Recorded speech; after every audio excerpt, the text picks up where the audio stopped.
អ្នកទាំងអស់គ្នាអាចជួបបន្តខ្ញុំតាមរយៈ barcode ដូចដែលមានបង្ហាញនៅលើអេក្រង់ទូរស័ព្ទផងដែរដែលបើខ្ញុំអាចទាំងការទូរស័ព្ទបញ្ចូលអ៊ីនធឺណិតថតជាវីដេអូចែកជូនអ្នកទាំងអស់គ្នាទស្សនាកំសាន្តជាហោហែបន្តទៀតសូមអរគុណតាមអ្នកទាំងអស់គ្នាចង់ដឹងថាពីមុននេះមានអ្វីសម្រាប់អ្នកកំពុងតែទស្សនាការវីដេអូរបស់ខ្ញុំមានអ្វីដែលអ្នកគួរតែដឹងនិងមានអ្វីដែលអ្នកត្រូវទិញព្រោះទទួលយកដែរឬទេនៅក្នុងពេលចាប់ខាងមុខនេះហើយតើអ្នកកំពុងតែតាមដានស្ដាប់ការវីដេអូរបស់ខ្ញុំអ្នកដូចជាមានឱកាសណាមួយដែលต้องជាមួយនឹងរឿងប្រកាសអ្នកដែលស្ដាប់ការវីដេអូរបស់ខ្ញុំអ្នកអាចជាមនុស្សដែលចូលចិត្តផ្កាឈូករត់ផងដែរណាស្រឡាញ់ផ្កាឈូករត់ណាឬក៏ចូលចិត្តទទួលទានផ្កាឈូករត់ឬក៏អាចនិយាយបានមួយទៀតថាអ្នកដែលស្ដាប់ការវីដេអូរបស់ខ្ញុំគឺជាមនុស្សដែលកើតនៅក្នុងឆ្នាំម្សាញ់ណាដែលជាធាតុសត្វពស់ផងដែរអ្នកអាចជាមនុស្សដែលកើតនៅក្នុងកំឡុងឆ្នាំ1990ឡើងទៅលើ90 91 92អ្នកដែលស្ដាប់ការវីដេអូរបស់ខ្ញុំប្រសិនបើអ្នកគឺជាមនុស្សដែលមានគេហៅថាជំងឺប្រចាំកាយអញ្ចឹងណាអញ្ចឹងជំងឺរបស់អ្នកនឹងធូរស្បើយមិនថាអ្នកជាមនុស្សដែលមានទុក្ខកង្វល់ប្រចាំខ្លួនក៏ដោយជាមនុស្សដែលគិតច្រើនឬក៏បញ្ហាអ្វីដែលនៅជុំវិញខ្លួនអ្នកអញ្ចឹងគ្រប់យ៉ាងគឺវានឹងបានល្អប្រសើរនិងបានធូរស្បើយសម្រាប់អ្នកដែលស្ដាប់ការវីដេអូរបស់ខ្ញុំអ្នកអាចនឹងឧស្សាហ៍សុបិនឃើញមនុស្សណាម្នាក់អញ្ចឹងណាដោយថាគាត់បានលាចាកលោកនឹងទៅហើយដោយសារតែជំងឺចាប៉ុន្តែគឺដួងវិញ្ញាណរបស់គាត់ព្យាយាមផ្ដល់ឲ្យអ្នកនៅគេហៅថាសារអ្វីមួយចង់ប្រាប់អ្នកអំពីរឿងអ្វីមួយដូច្នេះបើសិនបើអ្នកយល់សប្តិឃើញគាត់សូមឲ្យអ្នកយកចិត្តទុកដាក់ចំពោះសុបិនរបស់អ្នកផងថាគាត់ព្យាយាមប្រាប់អ្វីដល់អ្នកមើលទៅ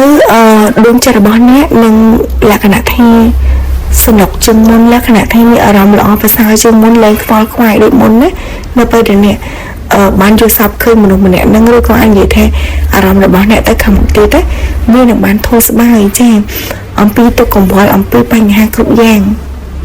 អ្នកដែលសាប់ការងាររបស់ខ្ញុំមួយចំនួនទៀតអ្នកអាចជាមួយដែលជួបបញ្ហាតាក់ទងជាមួយនឹងការគេងអត់លក់ចាអញ្ចឹងទៅនេះក៏ជាគេហៅថាបង្កើតទៅជា stress ដោយសារតែអ្នក stress ទៅធ្វើឲ្យអ្នកគេងអត់លក់ឬក៏អ្នកគេងអត់លក់ធ្វើឲ្យអ្នក stress មានបញ្ហាលក្ខណៈថាសុខភាពមិនល្អអញ្ចឹងណាអញ្ចឹងទៅថ្ងៃខាងមុខនេះគឺវានឹងគ្រប់យ៉ាងវានឹងទៅជាប្រកបដីវិញសម្រាប់អ្នកប៉ុន្តែបើសិនមកអ្នកគេងអត់លក់ជាញឹកញយជារៀងរាល់ថ្ងៃអញ្ចឹងអ្នកគួរតែទៅពីគ្រូជាមួយនឹងគ្រូពេទ្យជំនាញអញ្ចឹងណាចាកុំលក្ខណៈថាគេងអត់លក់ហើយទទួលទានថ្នាំងុយគេងអីចឹងគឺវាអត់ល្អសម្រាប់សុខភាពអីទេហើយការទទួលទានក៏ត្រូវមានដែនកំណត់ពីវិជ្ជាបញ្ជាពីគ្រូពេទ្យដែរអ្នកដែលស្ដាប់ការវិរបស់ខ្ញុំមួយចំនួនអ្នកអាចនឹងឆ្លងកាត់ការវះកាត់អញ្ចឹងណាទៅធ្វើឲ្យបញ្ហាផ្លូវចិត្តរបស់អ្នកឬក៏សុខភាពរបស់អ្នកមានការខ្សោយទ្រុឌទ្រោមជាងមុនអញ្ចឹងចាប៉ុន្តែនៅក្នុងពេលវេលាខាងមុខនេះមិនថាអ្នកជួបបញ្ហាសុខភាពផ្នែកណាក៏ដោយក៏សុខភាពរបស់អ្នកនឹងល្អប្រសើរជាងមុនដែរអ្វីដែលអ្នកយល់ថាវាមិនល្អអ្វីដែលអ្នកធ្វើឲ្យអ្នកខ្វល់ខ្វាយច្រើនគិតច្រើនបើគួរតែអាចកាត់ចេញបានឈប់គិតពីវាចាឈប់គិតទៅចាអត់មានចំណេញអីរកដំណោះស្រាយអត់បានសម្រាប់សិនកុំព្យាយាមបង្ខំខ្លួនឯងរកដំណោះស្រាយកុំព្យាយាមបង្ខំខ្លួនឯងឲ្យគិតពីវាដដែលអញ្ចឹងណាដូចថាតបៅមិនឈឺព្យាយាមយ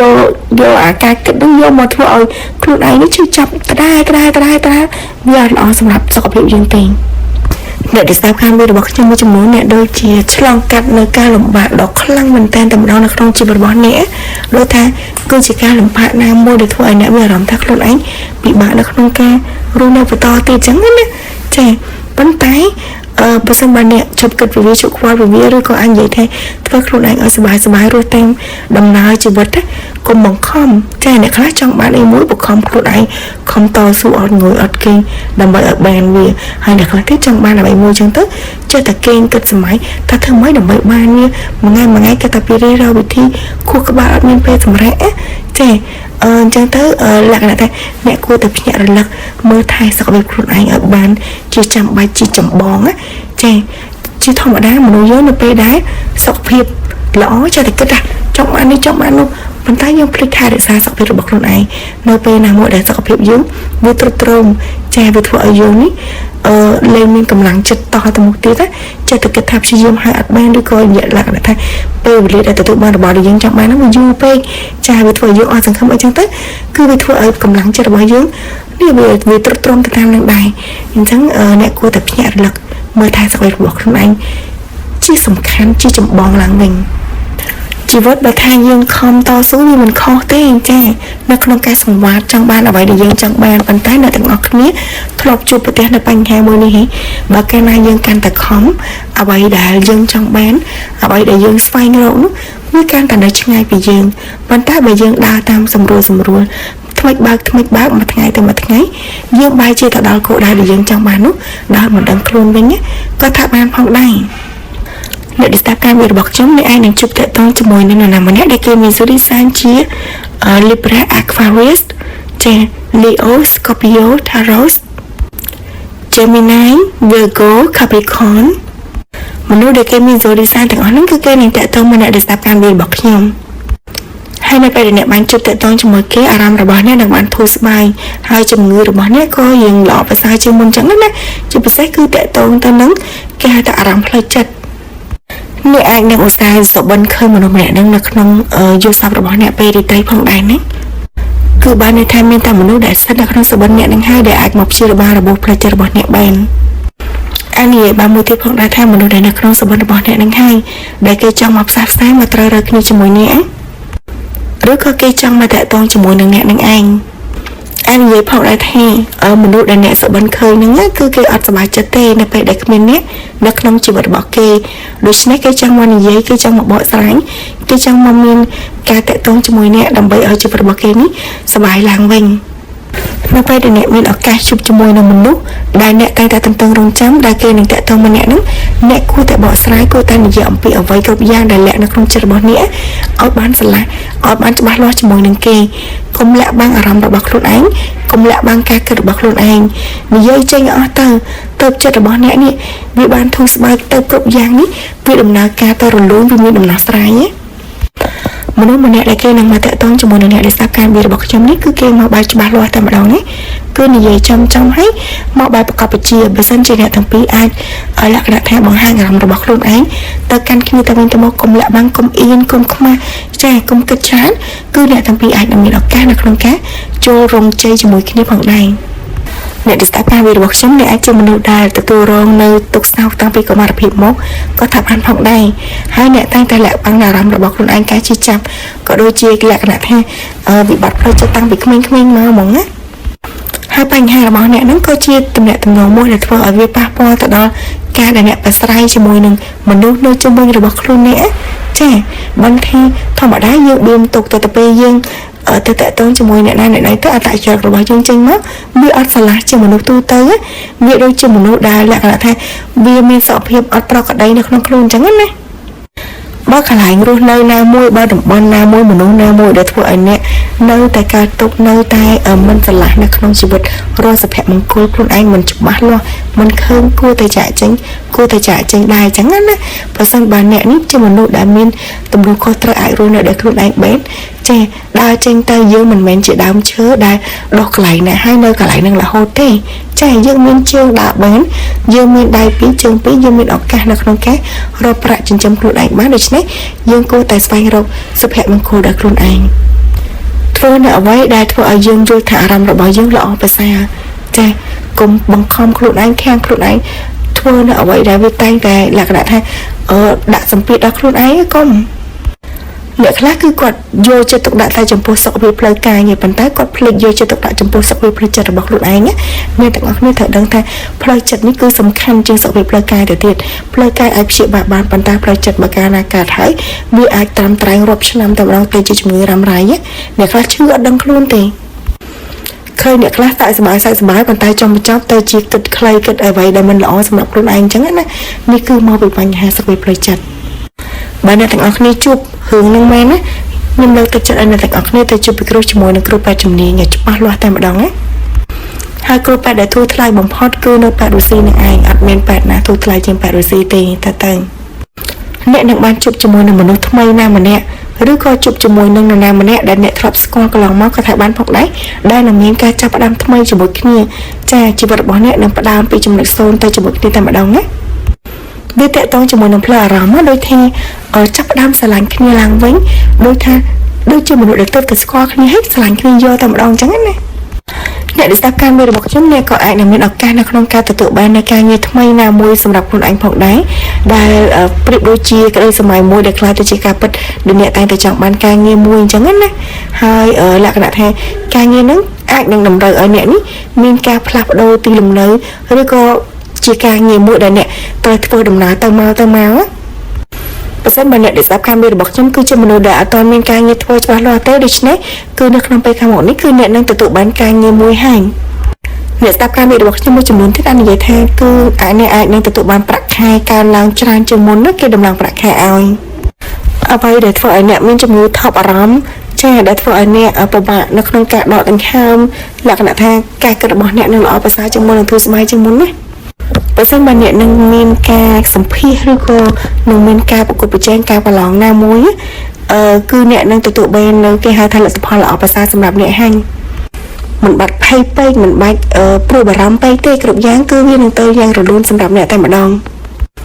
អ្នកនឹងចូលទៅក្នុងទំព័រថ្មីនៃជីវិតរបស់អ្នកដោយសារតែអ្នកទទួលបានពរជ័យពីព្រះណានៅពេលដែលអ្នកព្យាបាលរបបផ្លូវចិត្តរបស់ខ្លួនឯងបានជាសះស្បើយល្អសុខភាពផ្លូវកាយនិងផ្លូវចិត្តរបស់ខ្លួនឯងគឺជាមនុស្សធម្មតាគឺជាមនុស្សដែលលក្ខណៈថាពោពេញទៅដោយធម៌ពលណាដូច្នេះគឺអ្នកនឹងមានឱកាសនៅក្នុងការជួបគូជីវិតរបស់អ្នកដែលគេមកប្រកបប្រជារៀបការជាមួយអ្នកមកបែបច្បាស់លាស់ជាមួយអ្នកតែម្ដងគឺអ្នកនឹងបានជួបគូរបស់អ្នកនៅពេលដែលអ្នកមានអារម្មណ៍ថាខ្លួនឯងស្រឡះខ្លួនឯងព្រោះដូចជាកូនក្មេងសប្បាយចិត្តរីករាយជាមួយនឹងគ្រប់យ៉ាងដែលនៅជាមួយខ្លួនឯងណាចាអញ្ចឹងគឺទើបអ្នកមានឱកាសជួបជាមួយនឹងគេតែបើសិនជាអ្នកនៅតែបៀមទុកអ្នកនៅតែមានកង្វល់គិតច្រើនអ្នកនៅតែលក្ខណៈថាមានបញ្ហាផ្លូវអារម្មណ៍ទេគឺឱកាសរបស់អ្នកអត់មានទេអ្នកស្ដាប់បៀរបស់ខ្ញុំមួយចំនួនគាត់និយាយថាគាត់ស្ដាប់បៀរបស់ខ្ញុំហើយប៉ុន្តែអត់ទាន់ឃើញលទ្ធផលអត់ទាន់ឃើញបានជួបអ្នកណាអ្នកត្រូវសួរខ្លួនឯងសិនថាតើសុខភាពផ្លូវកាយផ្លូវចិត្តរបស់ខ្លួនឯងនេះវាបានតែរលូនអត់ចាមួយថ្ងៃយើងធ្វើតែរឿងដដែលឬក៏យើងបានធ្វើនៅអ្វីដែលថ្មីសម្រាប់ខ្លួនឯងហើយឬនៅសង្កេតមើលខ្លួនឯងផងណាពេលខ្លះយើងជួបជាមួយនឹងមនុស្សថ្មីឱកាសថ្មីចាជាមួយនឹងដៃគូពិតរបស់យើងហើយប៉ុន្តែអត្តចរិតរបស់យើងដែលសម្ដែងចេញមកធ្វើឲ្យដៃគូពិតរបស់យើងនេះ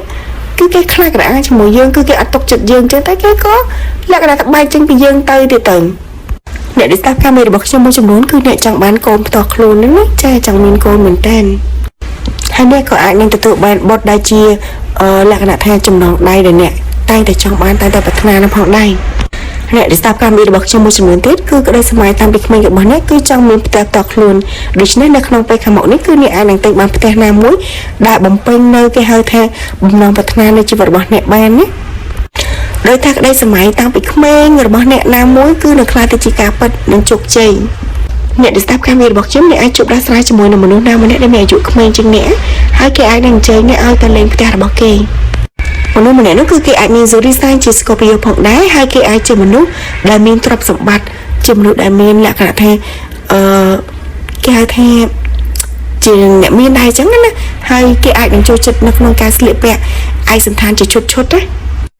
ឯនៅមានណាម្នាក់គឺគេចង់ពិភាក្សាតាក់ទងជាមួយនឹងរឿងចំនួនតាក់ទងជាមួយនឹងរឿងលុយកាក់ជាមួយអ្នកផងដែរគេអាចនឹងទៅពិភាក្សានៅផ្ទះរបស់អ្នកឬក៏អញ្ជើញអ្នកទៅផ្ទះរបស់គេ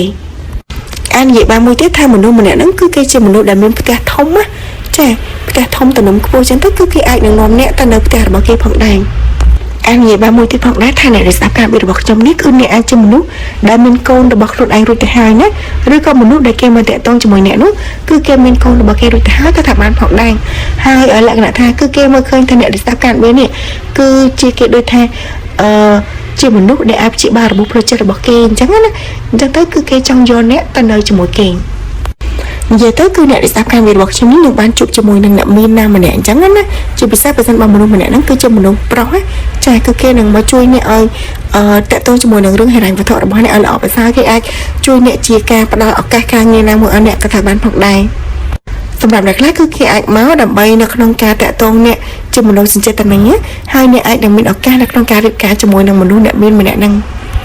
សម្រាប់អ្នកស្ដាប់ការរបស់ខ្ញុំមួយចំនួនអ្នកអាចនឹងជួបជាមួយនឹងមនុស្សម្នាក់នឹងរួចទៅហើយអ្នកក៏កំពុងតែតាក់ទងជាមួយគេមើលចិត្តគ្នាជាមួយគេផងដែរស្រាប់ពេលដែលអ្នកស្ដាប់ការរបស់ខ្ញុំមួយចំនួនទៀតគឺអ្នកអាចនឹងមានឱកាសនៅក្នុងការជួបជាមួយនឹងមនុស្សដែលគេមកបែបប្រកបប្រជាបែបច្បាស់លាស់ជាមួយអ្នកហ្នឹងមកឆ្លាញ់អ្នកហ្នឹងនៅក្នុងឆ្នាំ2026ផងដែរគឺនៅដើមឆ្នាំ2026អ្នកខ្លះទៀតគឺអាចនឹងមានឱកាសនៅក្នុងការឆ្លងឆ្នាំជាមួយនឹងមនុស្សម្នាក់ហ្នឹងផងដែរ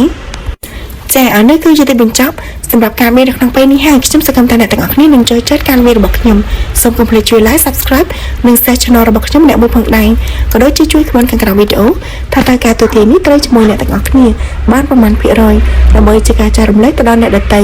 សូមអរគុណជួបគ្នានៅក្នុងឱកាសក្រោយអ្នកទាំងអស់គ្នាអាចជួបបន្តខ្ញុំតាមរយៈ barcode ដូចដែលមានបង្ហាញនៅលើអេក្រង់ទូរស័ព្ទមួយផងដែរដែលបើខ្ញុំអាចទាំងការទូរស័ព្ទបញ្ចូលអ៊ីនធឺណិតចុចវីដេអូចែកជូនអ្នកទាំងអស់គ្នាទស្សនាកំសាន្តជាហោហែបន្តទៀតសូមអរគុណជួបគ្នានៅក្នុងឱកាសក្រោយ